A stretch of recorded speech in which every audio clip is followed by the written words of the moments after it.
Assalamualaikum warahmatullahi wabarakatuh, Mas. Waalaikumsalam warahmatullahi wabarakatuh. Perkenalkan saya Indira. Sebelumnya boleh perkenalkan diri Mas terlebih dahulu. Nama saya Agus Suryanto. Di Desa Wisata Pulesari saya pengampu tim acara di Desa Pulesari. Selain itu saya juga bantu di sekretariat untuk menemui pengunjung yang survei. Selain itu juga membantu di bendahara. Jadi saya bendahara juga lebih di lapangan.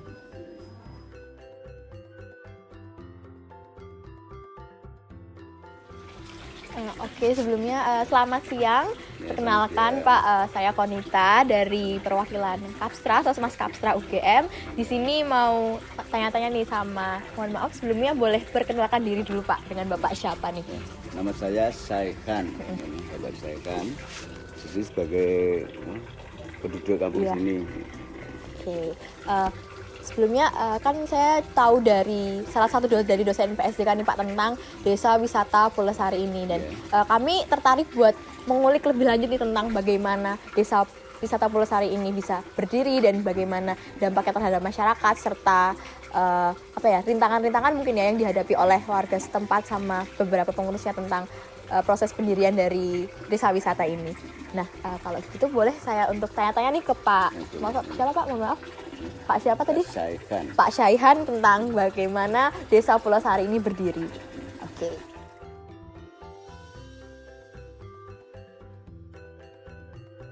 Jadi setelah saya dan teman-teman berwisata nih di Desa Pulesari, kami juga penasaran gitu. Awal mulanya berdirinya Desa Pulesari itu sampai bisa menjadi desa wisata yang banyak pengunjung seperti sekarang itu seperti apa ya, Mas? Awal mulanya Desa Wisata Pulesari ini karena kekompakan warga. Terus dulu awalnya dari musibah bencana erupsi Merapi tahun 2010. Kemudian di sini juga terdampak, walaupun tidak terdampak secara langsung, itu terdampak di mata pencahariannya yang sebagian besar warganya 80% di petani salak. Jadi waktu erupsi tahun 2010 itu di perkebunan salak yang warga miliki itu kan kebanyakan rusak, terus tidak terawat. Nah, berawal dari situ otomatis dari segi masukan untuk ekonomi kan juga berkurang. Nah, beranjak dari situ warga Pulesari kan memiliki upaya lah untuk tidak beralih secara keseluruhan, tapi ada mata pencaharian yang baru. Di tahun 2010 itu pulang dari kondisi perkebunan salaknya sudah banyak yang rusak. Kemudian di beberapa yang masih bisa dirawat kita rawat. Kemudian yang di pinggir sungai yang tadi dilewati untuk susur sungai itu kan banyak yang sampai mati lah, sampai ditebang, jadi sudah tidak bisa diselamatkan lagi. Dari situ beberapa dari warga termasuk Pak Sarjana dan Mas Sidi itu menginisiasi untuk gimana kalau kita warga desa itu membangun desa wisata seperti itu. Kemudian Pak Sarjana Mas Sidi itu ke Dinas Pariwisata Kabupaten Sleman meminta untuk diberikan pembekalan awal lah, semacam apa desa wisata, karena kita warga masyarakat itu juga belum punya pengalaman sama sekali tentang desa wisata. Apa yang desa wisata itu apa aja belum banyak tahu. Dulu berawal dari situ Pak Sarjana mengundang narasumber dari Dinas Pariwisata Kabupaten Sleman. Dulu belum ada pendopo, belum ada aula, kita berkumpul pertama kali di Serambi Masjid.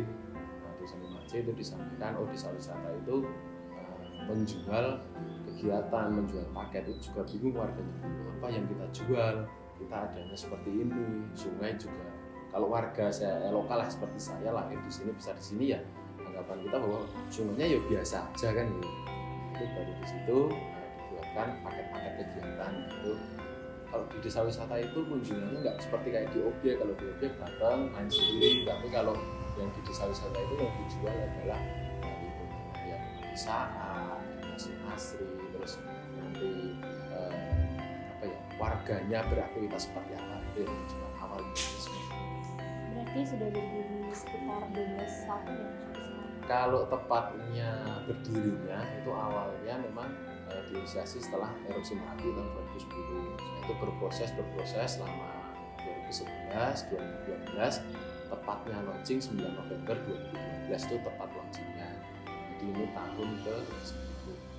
Ya. Oke, tadi berarti dari inisiatif warga, kemudian ada beberapa aktor yang terlibat seperti Dinas Pariwisata. Selain dari warga dan Dinas Pariwisata itu ada peran dari LSM-LSM yang bisa membantu. Kalau peran dari yang lain pas awal dulu berdirinya memang mandiri, jadi warga masyarakat, terus didampingi dari Dinas Pariwisata, terus dulu pengukuhan desa wisatanya dari pemerintah desa, jadi kelurahan dulu. Jadi surat pengukuhan desa wisatanya dari pemerintah desa. Itu baru awal dulu kan belum ada, kita belum punya bayangan bahwa harus bangun ini belum. Yang penting berdiri dulu, kita memulai promosi dulu. Kalau sudah ada tamu ya baru di konsep mau buat apa.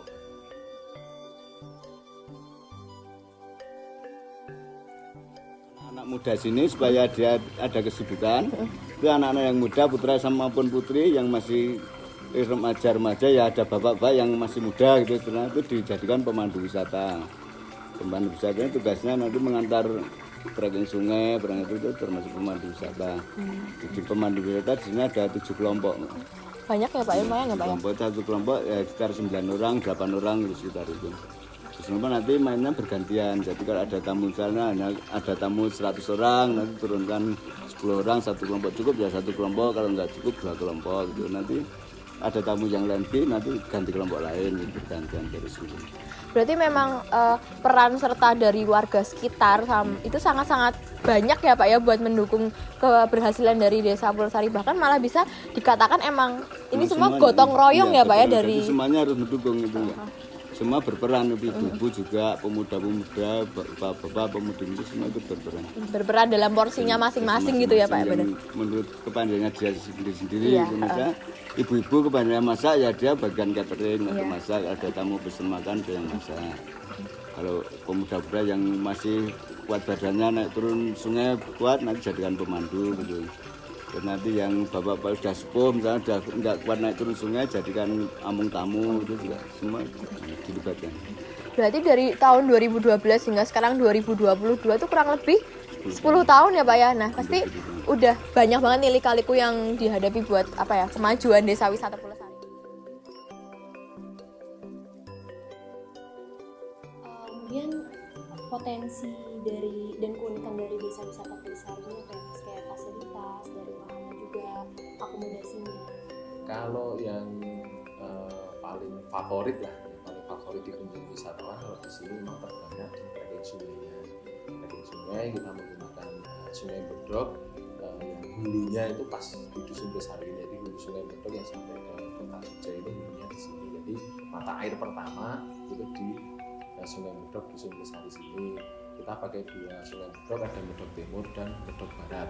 Selain wahana air yang paling diminati untuk outbound juga kebanyakan pengunjung itu karena di sini ikonnya itu juga perkebunan salak yang paling banyak karena sini masuk kecamatan dan perkebunan salak yang pasti buah salak sebagai oleh-oleh, kemudian petik salak yang mungkin kebanyakan dari pengunjung atau mungkin kalau beli kan sudah di pinggir jalan atau sudah dalam bentuk kiloan lah. Sensasinya untuk petik salak mungkin itu juga menjadi daya tarik utama. Selain itu juga warga masyarakat yang sangat terbuka lah dengan pengunjung. Kalau pengunjung datang ya antara pengunjung wisata dan pengunjung mungkin keluarga jauh itu diterima dengan sama, jadi dengan terbuka, senyum, mari silakan menginap di sini, ini kamarnya, ini toiletnya. Mungkin itu yang menjadi tambahan daya tarik lah. Wah kalau nginep di sana senang kayak keluarga sendiri. Ya.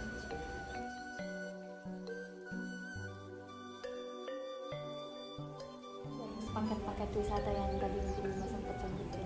Kalau untuk paket wisata, memang kalau yang di sini ada beberapa versi paket. Yang pertama itu ada paket outbound sehari, itu biasanya terbanyak memang diminati oleh anak sekolah atau instansi seperti perusahaan, itu kebanyakan ambilnya di paket yang sehari. Itu ada pilihannya dari 55, 75, 105. 95 juga ada, tapi yang fokus di outbound itu 75, 55 sama 105. Kalau yang 95 itu lebih ke edukasi karena di situ paketnya menyetik dan pemeriksaan.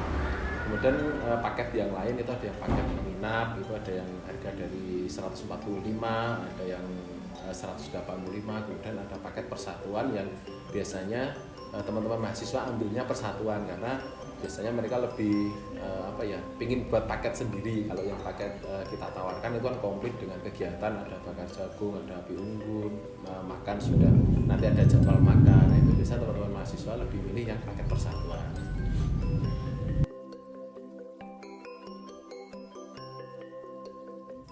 Kemudian kendala apa yang dihadapin sama warga itu sendiri saat mendirikan desa wisata dari sejak 2012 itu?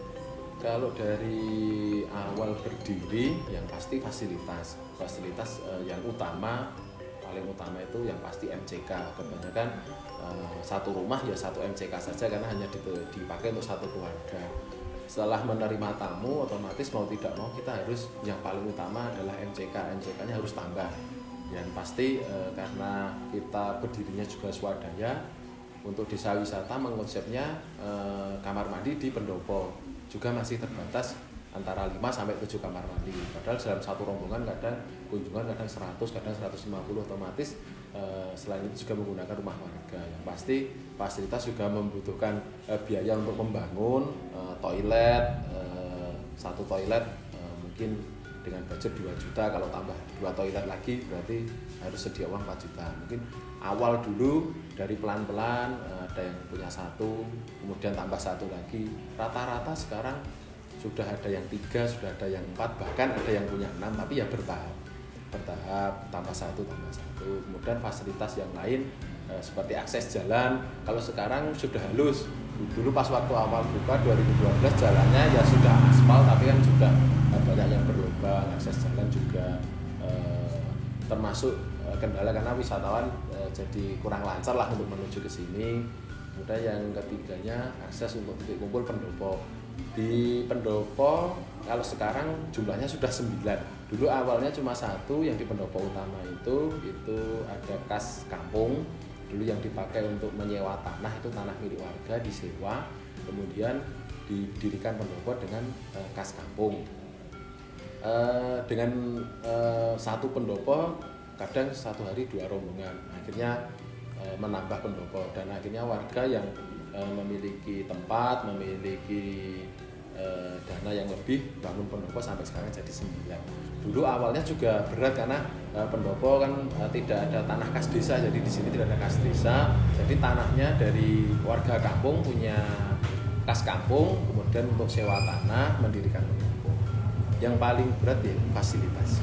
Berarti kebanyakan modalnya juga dari warga itu sendiri? Ya, modal utamanya dari kas kampung, kemudian warga masyarakat yang punya rumah buat homestay ya swadaya yang punya rumah.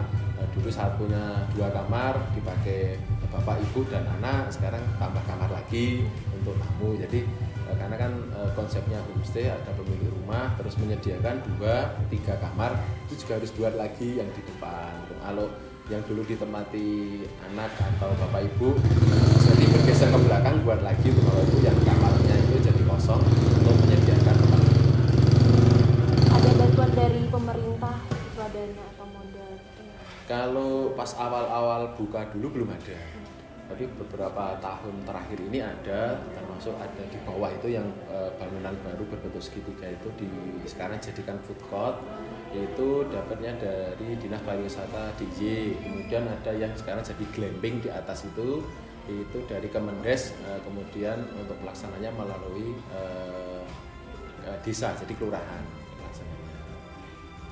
Oke Mas, menarik banget insight-nya, wawasannya baru banget buat saya karena saya juga banyak belajar pemberdayaan gitu di kelas, langsung terjun melihat pembangunannya seperti itu. Jadi pertanyaan terakhir mungkin Mas, kira-kira inovasi apa yang akan direalisasikan ke depannya gitu oleh warga desa untuk menambah fasilitas, mungkin untuk mengundang pengunjung lebih banyak?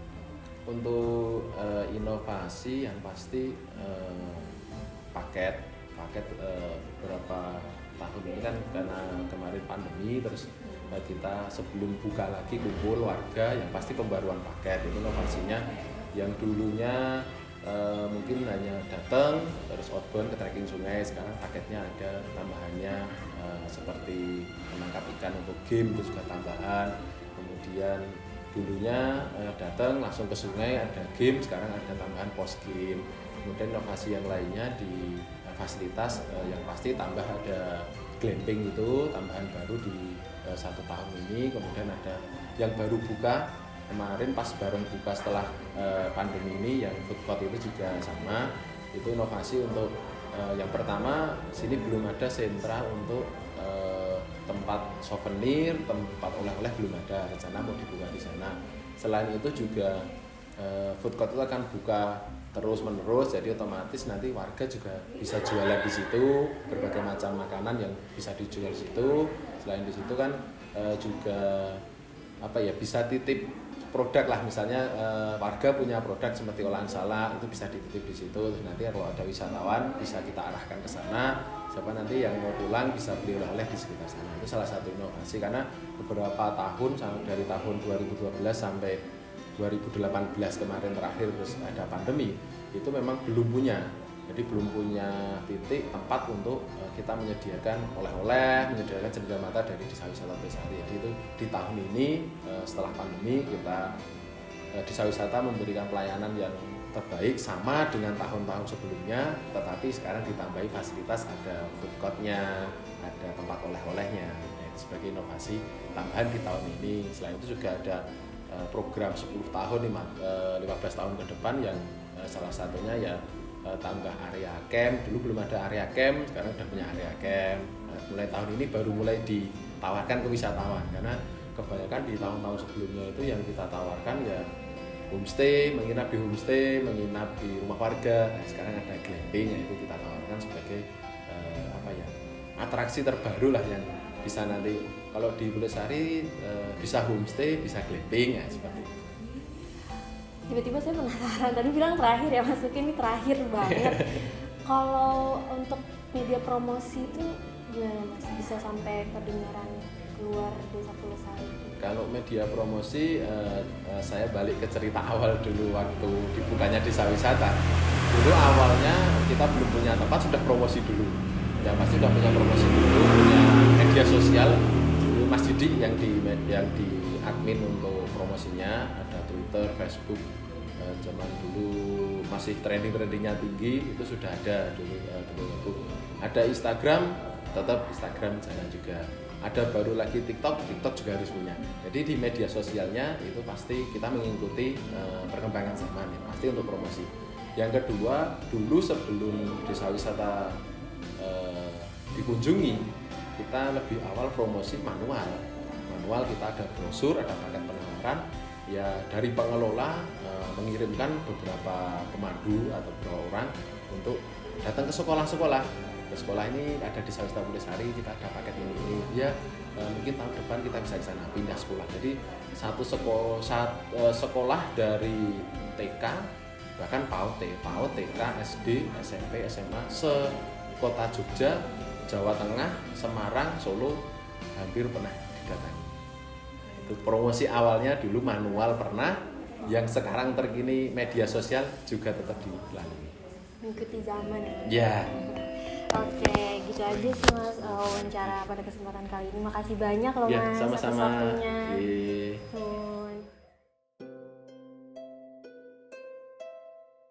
Kalau boleh tahu nih Pak, dampaknya dari adanya Desa Wisata Pulasari dari sebelum ada Desa Wisata sama sesudah sama sekarang ini tuh apa sih Pak?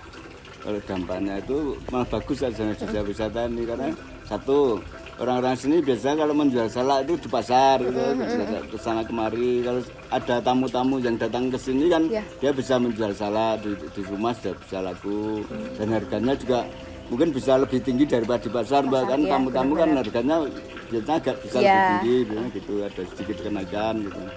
Ya biasanya gitu. Terus misalnya ada tamu yang pesen makan, itu kan ibu-ibu bisa makan, nanti bisa dapat untung walaupun hanya beberapa rupiah, itu ada masukan gitu. Berarti dari segi sektor ekonomi itu sangat-sangat membantu banget ya Pak ya dari warga sekitar Menurut ini. saya sangat membantu. Oke. Pemuda-pemudanya yang biasanya cuma wira-wiri main-main di mana-mana bisa diikut sertakan dari pemandu ya dapat uang nanti dari desa wisata gitu. Oke, mungkin udah sangat-sangat terjelaskan banget nih Pak, rasa penasaran kami di Desa Wisata Pulesari ini, dan makasih banyak Bapak sudah berkenan untuk kami wawancara dan tadi udah nemenin kami buat survei, udah melihat-lihat gimana sih kita berwisata di Desa Wisata Pulesari ini. Makasih banyak ya Bapak. Terima kasih.